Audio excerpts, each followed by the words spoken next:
Here's a pair of the Soundcore 2 Bluetooth speakers. I'm going to show you how to pair connect these directly to a Windows PC, laptop, or computer via Bluetooth. So the first thing we should do is just go ahead and put these speakers into pairing mode first. We'll know that this is in pairing mode when it's blinking on this side, blue, blue, blue. So let me first turn the speakers on. Power button here. Let me press and hold for a few seconds till it turns on. Now it's on. Once it turns on, wait for a few seconds and then see if it's blinking blue, blue, blue, okay? After a few seconds, I get a solid blue light here. It's not blinking blue. The reason for me is I'm connected to another device, one of my phones here. So in order for me to put this into pairing mode, I have two options. I can either go to my phone where I'm connected to and disconnect from the Bluetooth or delete it from the Bluetooth list. As soon as I do that on this phone, then this will automatically start blinking blue. Or I can manually put it into pairing mode simply by pressing the pairing button here. Let me just do that. Press it once.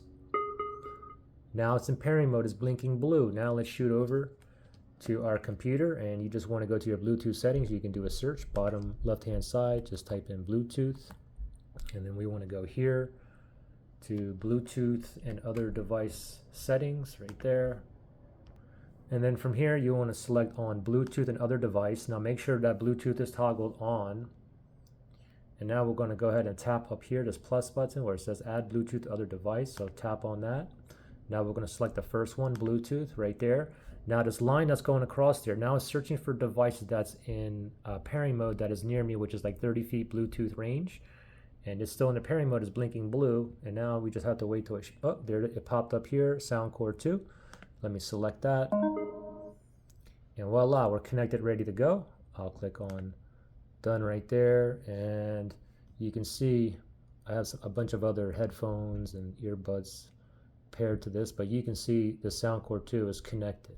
And I have 70% battery juice on these speakers. Now, if you had issues pairing or connecting these, you can always factory reset these headphones. If you need to do that, look for that link below in the description area.